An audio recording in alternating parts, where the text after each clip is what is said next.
ಈಗ ಬರೋದ್ ಬೇಡ ಇರಪ್ಪ, ಲಾಸ್ಟ್ ರೌಂಡ್ ಬರ್ಬೇಕು. ಸುಸ್ತಾಗ್ಬಿಡ್ಲು ಮುಂಚೆನೆ ಹಾಕಿ ಗ್ರೂಪಿಗೆ ಇದಲ್ಲ ನೆಕ್ಸ್ಟ್ ರೌಂಡ್ ಫಿನಿಶ್. ಓಡು ಈ ರೌಂಡ್ ಬಿಟ್ಕೊಡ್ಬೇಡ, ಈ ರೌಂಡ್ ಫಾಸ್ಟ್ ಮಾಡು. ಓಡು, ಈ ರೌಂಡ್ ಫಾಸ್ಟ್ ಮಾಡಿ ಗ್ಯಾಪ್ ಕೊಡು. ಗ್ಯಾಪ್ ಕೊಟ್ಲು. ಓಡು. ಹಿಂದಿ ಮಿಸ್ಸು. ಓಡು.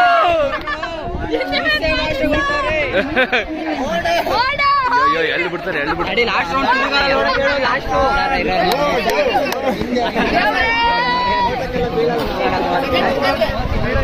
ಬಂತು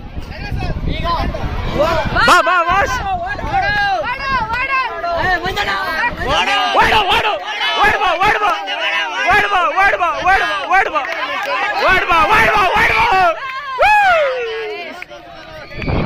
ಬಿಡ ಕೊದ ಟೆಸ್ಟ್ ಮಾಡಿ.